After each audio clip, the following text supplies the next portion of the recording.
B-17 is manned by the luckiest crew of the luckiest squadron of the Air Force. Their waist gunner is Trigger Joe. With him at his post, they can fly anywhere with complete confidence. For a gun sight, he uses a crystal ball. He fires by instinct.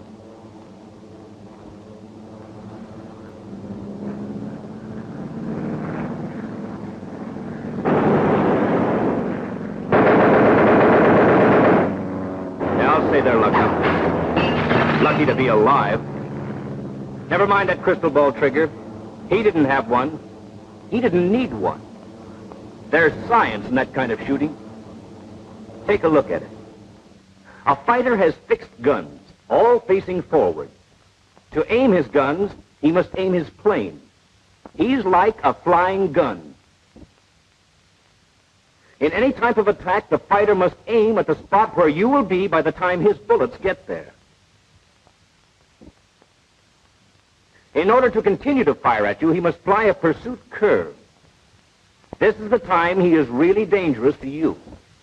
This is the time he is easiest to hit. There are 5 parts to a fighter's attack: overtaking, turn in, roll through, guns bearing,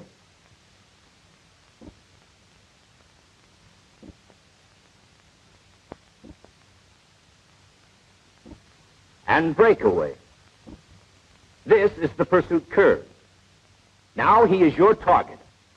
To you, he will always appear head on. Not this. Not this, but this. And this. And this. He's in his curve. Head on, in range, shoot. Shoot?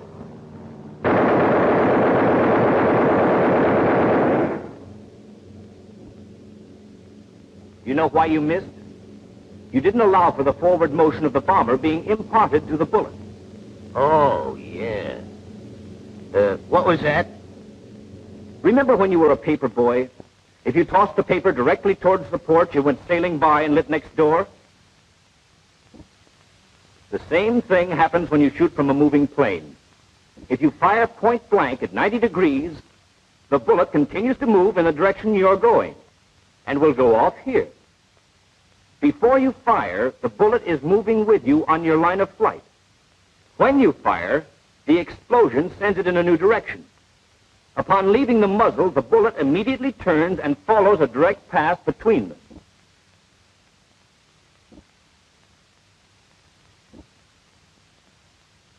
The paper boy never understood why, but he soon learned he had to aim at this side of the house for his paper to land on the porch. To hit this plane on the ground, then, we must do the same thing. Make allowance for the effect our bomber's motion will have on the bullet. We must make this allowance no matter where we shoot from. Here, here, or here. This deflection is always between the target and the tail of our bomber. At only one point are we a target for him. At that time, our point of aim is here. If we shoot accurately, we get this. Now, if he is moving toward us, our point of aim must be such that our bullets will intercept him. But what happens if we put him in the air, where he is free to change his course and keep firing at us? As we move forward, he must change the angle of his approach. This is his pursuit curve.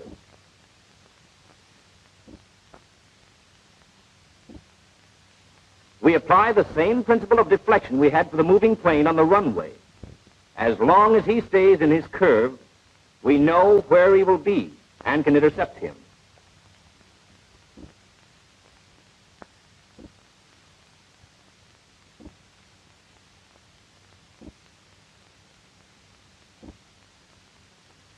Paper boy, deflection over here on a bicycle. Yeah. Just remember, the deflection is always between the target and the tail of your bomber. But you have to make a I've got it. Now watch this. Between the Joker and my own tail. Let's see, about here. Hey, what the hell, Doc? You're starting to get it. Starting? Brother, I got it! Your direction was right, but you had no correction of your deflection as the approach angle changed. For instance? We've seen that this amount of deflection is right for a plane straight out at 90 degrees to your fore and aft axis. And when he's dead on your tail, you can shoot straight at him. So at any other angle, the deflection must be somewhere between these two. Doc, nothing personal, but that don't look like nothing I ever seen in the air. Of course not. You're not conscious of the forward movement of either your bomber or the fighter. All you see is his movement in relation to your position in the air. He appears to slide toward your tail. I ain't seen nothing like that either. How about this? That I've seen. All right. This is just a bird's eye view of that attack. Here's the way you see it.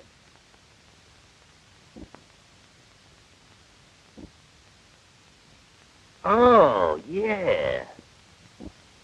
Here's the amount of deflection for 90 degrees. Here's the 90-degree position as you see it. Now here's how you aim. Using the 35 mil radius of your gun sight as a measuring stick, the proper deflection is 3 rads, or 3 times the radius of the gun sight. 1, 2, 3. There. That's where you aim for 90 degrees. How do you figure that? Oh, you want it established mathematically. Very well. 1,000 times the quantity 1 over V sub 0 minus V sub T sine 90 degrees over 2 V sub 0 squared times V sub G sine 90 degrees minus 1,000 times V sub T sine alpha over V sub 0 times the quantity 1 plus A rho D sub rho V sub 0 equals 100 mils. Equals 3 rads. So it's 3 rads at 90 degrees. What next? 90 degrees was straight out from your beam. Halfway back from there to your tail at 45 degrees, the deflection is 2 rads. 1, 2. Any questions? No. Half the remaining distance at 22.5 degrees, it is 1 rad.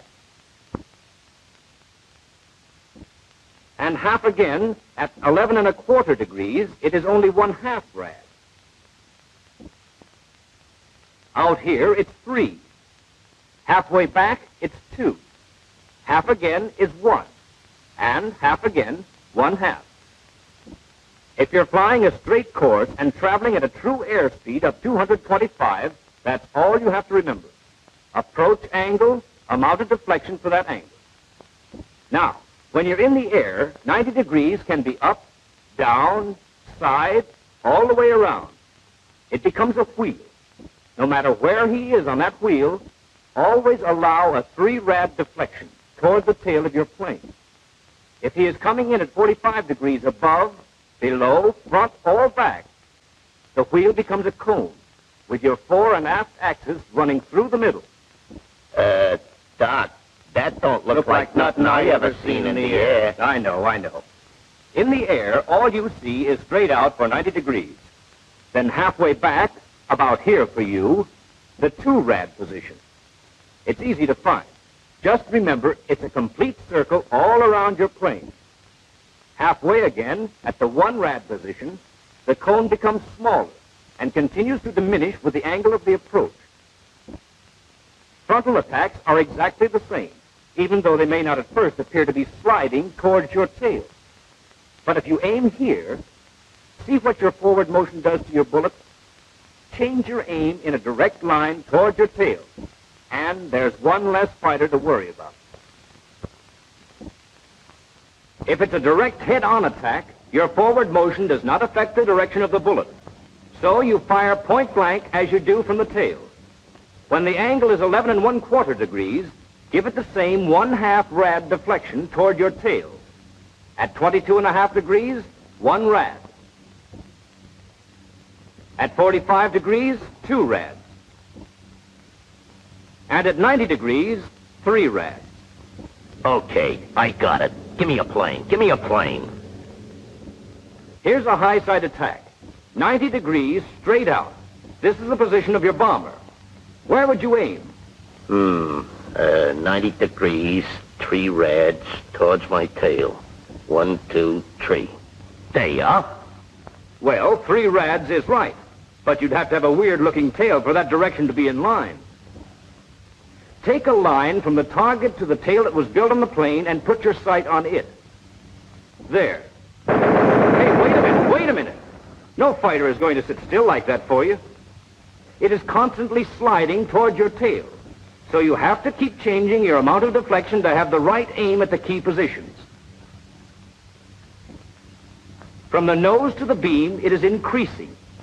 And from the beam to the tail, it decreases.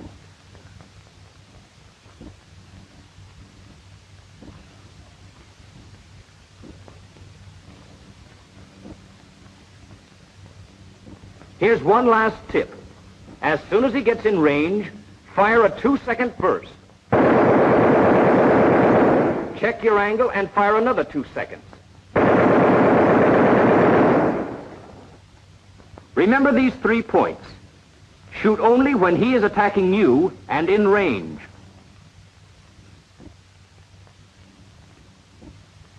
Aim between the target and the tail of your bomber.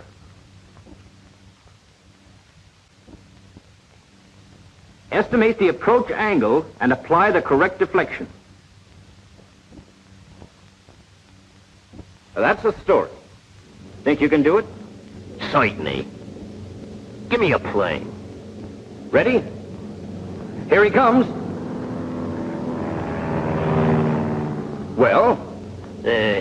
Goes kind of fast, don't it? Only a few seconds for the whole attack. How's for a chance to practice on a few, the slower ones? Okay, if you're sure you've got it straight. Oh, I got it. I can talk it good. Let's hear you. Here's a plane. Well, first I figure is he an enemy plane? In this case, he is. Next, is he attacking? Not yet, but he looks suspicious. Yep, now he's turning in. I line him up and just wait for him to get in range. There he is, heading right for me. Hold it! I got a lot of figuring to do with this spot. Now, I'm going this way. He's coming this way. It's about 90 degrees. It's 3 of these rad things. On a line to my tail, and he's in range. I guess I can shoot. Okay, let him come. Hold it! That's 2 seconds. Yeah, now he's back here. Looks like about a rad and a half. Maybe a little more. There. Start him again. How'd I do? Didn't miss a thing. How about taking one full speed? Okay, why not? First I gotta identify him. He's enemy, all right. Looks like the same guy.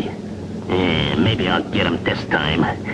Now he's coming in. Gotta line him up, check the range, estimate approach angle, towards my tail, 90 degrees again, 3 rads over here, down here, start shooting. Not too much, 2 seconds, reach it, about a rad and a half, so shoot again, keep the rhythm.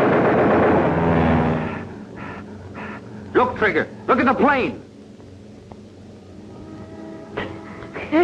It works. Well, I'll be a sad sack of...